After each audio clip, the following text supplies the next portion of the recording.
كيف يمكن أن تنمي التنمية البشرية الشارع المصري خاصة بعد الثورة؟ بسم الله الرحمن الرحيم. التنمية البشرية هي كلمتين فيهم الحياة، النمو البشري، لأن التنمية جاية من نمو مستمر في الزمن، والبشرية والبشر مستمر في الزمن برضه. فلما بص تلاقي ازاي ممكن ننمي البشر، يبقى لازم يكون في إدراك واعي، الشخص يبقى عارف.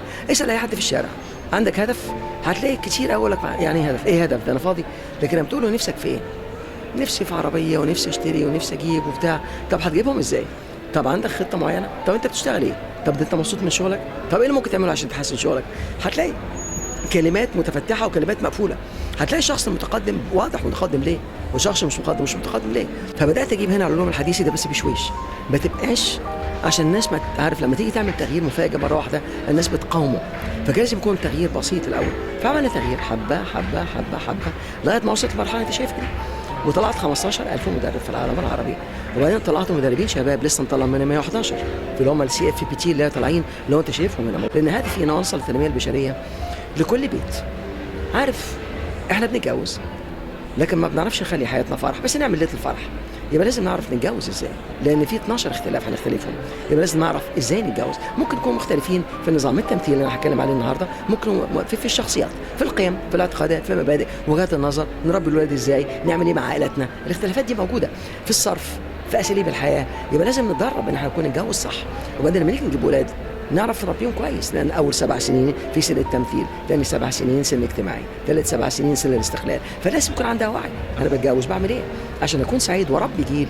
فالجيل ده شاب، فمحتاج جيل يكون قوي، لان ممكن انا شاب بس انا ما اعرفش حاجه. فتبص انا ما بعملش حاجه في خلال 30 40 سنه لاجئين، هتلاقي عيال صغيره كتير بقوا شباب هم كمان بس مش متدربين على الحياه. واحد يقول لي طب عملت حل اطفال صغيرين؟ اكيد. طب محو الاميه ولا انا بعمل ايه؟ انت بتمحي اميه الشاب اللي يكون خريج الجامعه، لانه اساسا محو اميه في ايه؟ ما عندوش مهارات يشتغل بيها. في كم من المدربين اللي بقوا ما شاء الله دلوقتي منتشرين في الوطن العربي ومصر، الكثير منهم قد استغل التنمية البشرية في جانب مادي شوية. مركز التدريب بقت كتيرة دلوقتي. الكثير منهم بقى بيستغل ان هو محتاج الجزء دوت كنظام بيزنس. ازاي حضرتك بتقيم الجزء دوت؟ انت عارف لو تيجي تختار فريق كورة هتاخد 11 بالظبط، هتاخد 33، هتاخد على الاقل 3، لان لو هتلاعب مش فيهم اللي هم بيبقوا احتياطي والمش عارف ايه. بالنسبه للتنميه البشريه لما يكون في ناس كتير لازم يدربوا، شركات كتير بتدرب، بعد كده البقاء للاصلح بنسميها فوضى ايجابيه. وبعدين مع الوقت هتلاقي عمل ينافس نفسه مع السن والحكمه، هتلاقي يمكن عمل شويه فلوس. فلما ابص الاقي مثلا في حد عمال يهجص، المنافسه بقت قويه جدا والناس مش هبله، اصبحت عارفه. عايز تنزل تاخد كورس مثلا في الثقه في النفس، اصبحت عارف مين بيقول ايه وهتروح مره.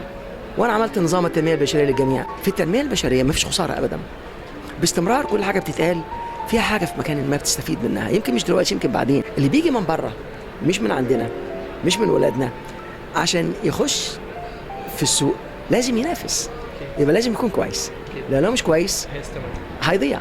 طبعا نقاط بسيطة تكون واضحة للشخص البسيط وأي حد. مصر مطلوب إيه من الشباب؟ أنت عارف بالنسبة للثورات حتى لما تيجي تدرسهم، الفترات الانتقالية بتكون خطر. الشباب طاقة حركية عالية، طاقة حركية، جسم قوة، طاقة جسمانية عالية جدا. علماء مصر بدون استثناء كلهم فوق 50، والشباب بدأوا يطلعوا. خد بالك أنت كشاب أو كشابة ما تخليش الثقة الزايدة عن اللزوم تخليك تطيح في الكبار، واي حد كبير زعلك تروح معتصم وتجيب له شويه ناس وتجمعوا ضده، لحسن هتسبب فوضى في الاخر. عشان كده احنا اخلاقنا واخلاق الرسول اصلا اللي احنا اتعلمناها منه، يبقى لازم بنحترم العلماء ونحترم الكبار ونمجدهم وناخد منهم عشان هم يساعدونا. لان لو حصل انت زعلت عالم وساب لك البلد ومشى، هتجيب منه ربنا سبحانه وتعالى اداله علم عشان يديهولك ويدي للناس. فانت لو تقعد تخبط فيه عشان هو كبير وبتاع، لا، مش كله كبار فازين. الشباب الجامعات حضرتك ممكن تقول لهم ايه؟ خليك مرن تماما، احترم الناس كلها على قد ما تقدر، خد بالك من اخلاقك، لانك لو اخلاقك صعبه ونجحت هتبقى انت في نفس الموقف اللي هيجي شاب يطفشك، لان انت اخلاقك مش مظبوطه. يبقى انت لازم تظبط نفسك من دلوقتي، تبقى متفتح اكتر. انت عاوز حوار، اعرف يعني معنى الحوار، اعرف ايه معنى الاخلاق. لما تيجي زعلان من حاجه قول انا عاوز اقعد واتفهم، لكن لما تروح تجيب له 30 40 واحد الجماعه ضده انت بتسبب له هو كمان ممكن يعمل زيك، وبعدين هتبقى فوضى في الشارع، فاحنا مش عايزين ده. فانا عايزك تبدا انت من اول النهارده احترم بنفسك وتعرف ازاي تتقبل نفسك صح. وريني في الفعل، وريني نجاحك، وريني روعتك. يلا نستغل بقى اللي حصل ده ونشوف البصمه.